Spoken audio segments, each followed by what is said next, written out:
tempo a senhora demorou para aprender Braille? Uns 2 meses. Nossa. É.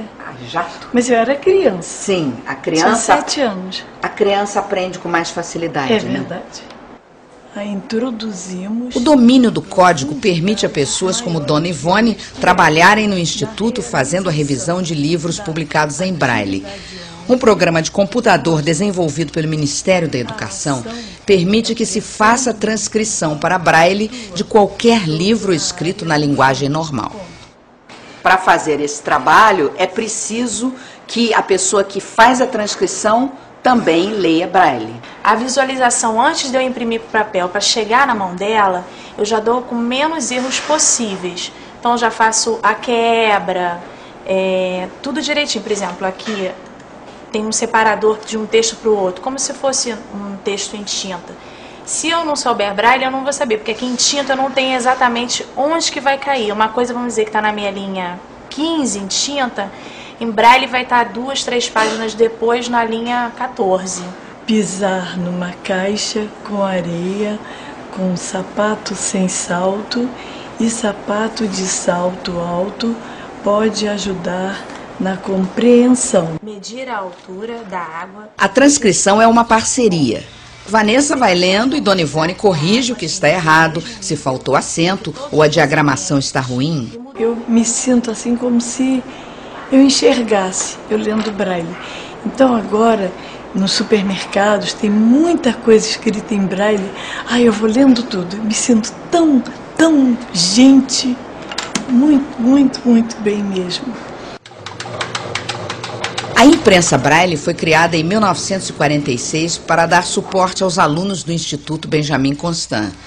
Hoje, ela atende a várias escolas e entidades públicas de todo o país, imprimindo livros didáticos e técnicos principalmente. O IBC também exporta livros em Braille para os demais países de língua portuguesa. Os cursos também podem atender aos estrangeiros de fala portuguesa. No setor de informática, encontramos um angolano que estava num programa de intercâmbio com o Instituto. Alberto Tiloia era militar e ficou cego há 15 anos, em consequência de confrontos. Hoje trabalha numa associação de cegos em Angola e levou para lá um sistema de comunicação que usa computadores domésticos chamado DOSVox, desenvolvido na Universidade Federal do Rio de Janeiro. Ok, DOSVox, o que você deseja? O DOSVox se comunica com o usuário através da síntese de voz em português. A pessoa tem que memorizar a localização dos caracteres no teclado. À medida que ela digita, o DOSVox vai falando. Agora vou escrever, por exemplo... D-A-M-O.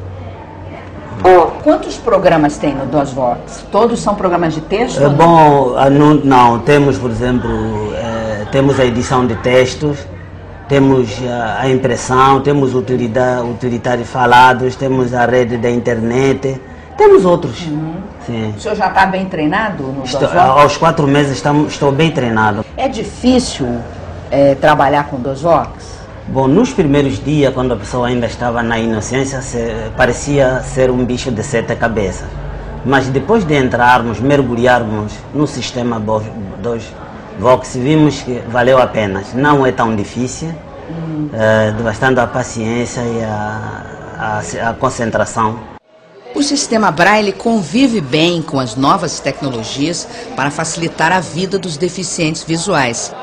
A Biblioteca Nacional no Rio de Janeiro já é acessível aos portadores de deficiência. Aqui nesta sala estão vários equipamentos que permitem ao cego fazer pesquisas tanto no acervo físico da biblioteca quanto no digital. Uma ideia simples e eficaz é o aparelho que aumenta letras para facilitar a leitura de quem tem baixa visão. Outras ferramentas são exemplos do avanço nas tecnologias de acessibilidade.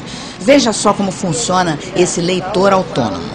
A operação é simples, é parecido com um scanner. Você pega um livro,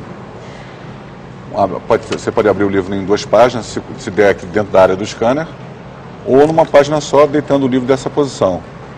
E pega o livro, coloca dentro do scanner e manda o equipamento ler. O que o equipamento vai fazer?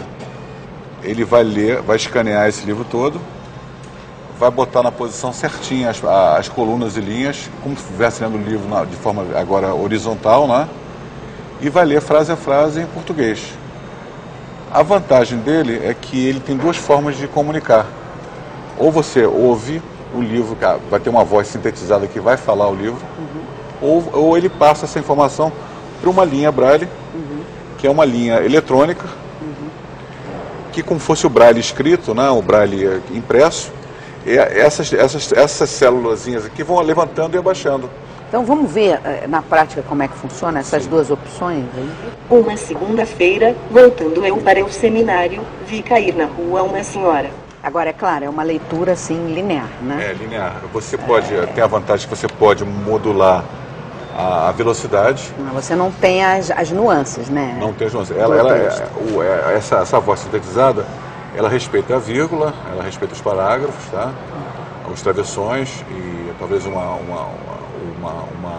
dois pontos. Não é como se fosse uma voz humana, mas permite que o cego tenha acesso a um acervo enorme através desse equipamento. Agora, vamos ver como sai em Braille. O livro passa aqui, nessas célulazinhas, tá vendo? Você pode reparar que essas células aqui, elas estão em alto relevo. Cada célula significa uma letra. Então, mesmo que ele está soletrando o livro, está passando aqui, então está formando uma frase aqui, palavras e frases. A pessoa cega que conhece Braille, ela vai passar o dedo aqui e sentir. Aí ele vai ler outra frase lá, e passa outra frase para cá, e vai ler outra frase e está passando. Isso aqui é um avanço do Braille usando a tecnologia. Então, quando o Luiz Braille pensou na escrita Braille, ele nunca ia pensar num negócio desse aqui que podia escrever milhões de livros. À medida que ele vai lendo, a pessoa podendo ler milhões de livros. Então, a tecnologia hoje trouxe o Braille de volta.